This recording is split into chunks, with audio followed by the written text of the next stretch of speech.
Israel's army chief says Iran does not appear to be building a nuclear bomb and that its leaders are very rational. Benny Gantz told the Haaretz newspaper that Iran's leadership was comprised of very rational people and it hadn't yet decided on whether it was going to build a nuclear weapon. Those comments contradict Israel's Prime Minister. Benjamin Netanyahu says time is running out. Tehran insists, though, its nuclear program is peaceful. Well, let's talk about this a little further with Thomas Pickering, former US ambassador to Israel, who joins us now from Washington, D.C. Good to have you with us. Interesting comments by Israel's army chief. What do you make of them, and how do you think Israel's prime minister is going to react?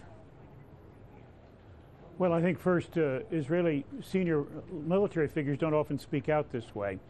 Secondly, what he said was consistent with what U.S. intelligence and what people have said.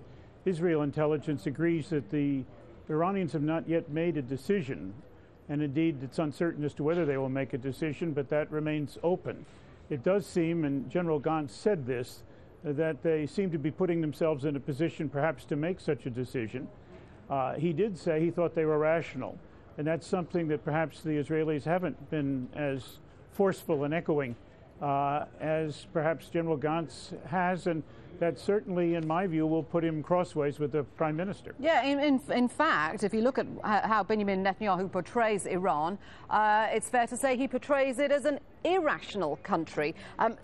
Isn't that so that the case for a preemptive military strike against Iran can be supported if you portray them as a mad, irrational country bent on Israel's destruction? Well, we're in this subtle period where either a strike is being prepared and getting ready to go, or we want the Iranians, or the Israelis would like to have the Iranians think that that's happening as a way perhaps to put further pressure on them to move in a direction of some kind of a negotiated settlement.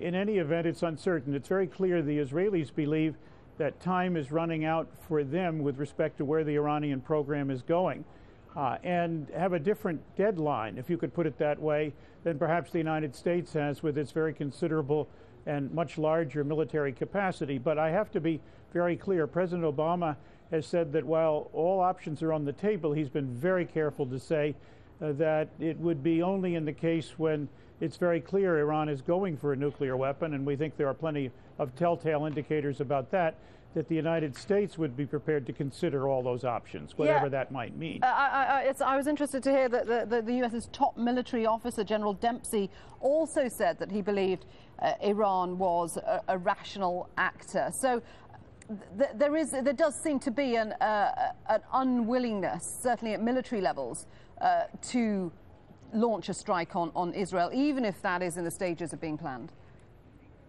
Yeah, I think it's too quick to conclude that, but I think it's important to know that General Gantz's predecessor, Lieutenant General Ashkenazi, when he was chief of the IDF, and the then head of the Mossad, Meir Dagan, both spoke out also very clearly along the same line, not with exactly the same words, but indicating a sense perhaps of uncertainty about how effective a military strike would be and how useful it would be. And certainly you're right, General Dempsey some months ago said roughly the same sort of thing that General GANTZ has said. Interesting stuff. Thank you very much indeed for joining us. Thomas Pickering there, former US ambassador.